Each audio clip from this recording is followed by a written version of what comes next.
YouTube ചാനലിലേക്ക് ആളുകളെ ആകർഷിക്കുന്നതിനായി കാട്ടുമൃഗങ്ങളെ വേട്ടയാടി പിടിച്ചിരുന്ന 4-അംഗ സംഘം റിമാൻഡിലായി. ചെന്നൈ അരിയല്ലൂർ സ്വദേശികളായ 4 പേരെയാണ് വനംവകുപ്പ് പിടികൂടിയത്. ഇവരുടെ വില്ലേജ് ഹണ്ടർ എന്ന യൂട്യൂബ് പേജിൽ നിറയെ കാട്ടുമൃഗങ്ങളെ വേട്ടയാടി കൊന്ന് പാകം ചെയ്യുന്നതിന്റെ ദൃശ്യങ്ങളാണ്.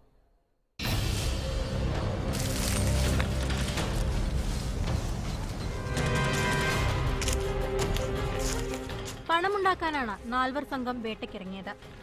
നല്ല കാട്ടുമൃഗങ്ങളെ നാടൻ വിദ്യകൾ ഉപയോഗിച്ച് പിടികൂടി കൊന്ന് ഇറച്ചിയാക്കി ഭക്ഷിക്കുന്നതുവരെ വില്ലേജ് ഹണ്ടറിലുണ്ട്. ഓരോ വീഡിയോയ്ക്കും 10,000-കണക്കിന് കാഴ്ചക്കാരുമുണ്ട്.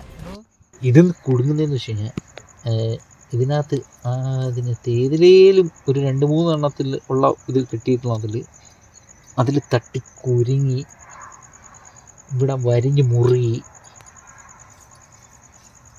അങ്ങനെ അവരെന്താ അവശ്യ നിലയിലായിട്ട് വിപ്രാണം കാണിച്ച് മൊത്തത്തിൽ വാഗ ഇവിടെ വിഷയമാക്കി നാശം ഉണ്ടാവണം. എന്നാലേ കാട്ടുപന്നി മുതൽ വംശനാശം നേരിടുന്ന കാട്ടുകോഴിയും വെരുകും ഉടുമ്പുമൊക്കെ ഇവരുടെ ക്രൂരതയ്ക്കിരയായി. ഗ്രാമീണ തമിഴ് സംസാരിക്കുന്ന ചാനൽ കഴിഞ്ഞ ഫെബ്രുവരിയിലാണ് തുടങ്ങിയത്. അന്നു മുതൽ വനം വകുപ്പ് പിറകെ കൂടിയെങ്കിലും വേട്ടസ്ഥലവും വ്യക്തികളെയും കണ്ടെത്താൻ കഴിഞ്ഞിരുന്നില്ല. കഴിഞ്ഞ ദിവസം ലഭിച്ച രഹസ്യ വിവരത്തിന്റെ അടിസ്ഥാനത്തിൽ മനകതി റിസർവ് വനത്തിൽ നടത്തിയ തിരച്ചിലിലാണ് സംഘം പിടിയിലായത്.